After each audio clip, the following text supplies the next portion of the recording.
በህይወት የተለየ ቦታ ላይ የምታስቀምጠው መጽሐፍ ቅዱስ ታነባለህ? የቅድስት ሥላሴ ካቴድራል ሰንበት ተማሪ ሆኜ ያደግኩት ዘማሪ ነበርኩ ከቤተክርስቲያን እዚህ ያለው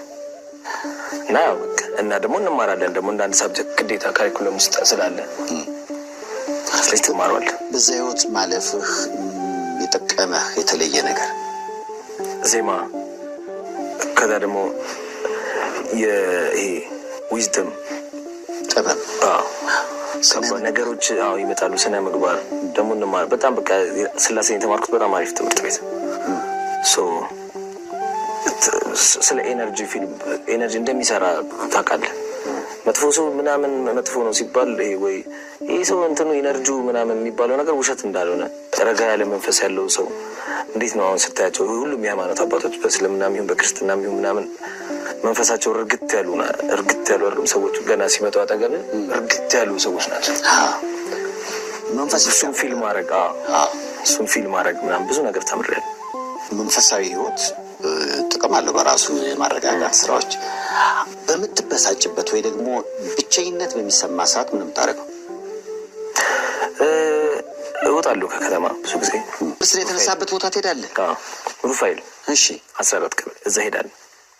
ጾም ምናምን ጾም አለው ባይዘው ሲፍሽ ዋው የጾም ጊዜዎች ያረጋጉኛል። ሌላ አብይ ጾም ምናምን ሲመጣ በቃ ምንም እጾማለሁ። ወደ ውስጥ ታዳምጣለህ? እኔ ለምሳሌ በጣም የሚከብደኝ ነገር እሱ ነው። ማለት ዝም ካልኩ ማብድ ይመስለኛል። ማውራት አለብኝ እና ደግሞ ዝም ራስን አዳምጠው እስኪ ይሉኛል። እንዴት እስኪ 3 ሰከንድ በኋላ የሚል ነገር ይሰማኛል እና ወዲያው ማውራት ይጀምራል። ያው ራስን ማዳመጥ ማለት ሰውነትን ማዳመጥ እኮ ነው። ብዙ ይሄን ያህል እንትን አይደለም።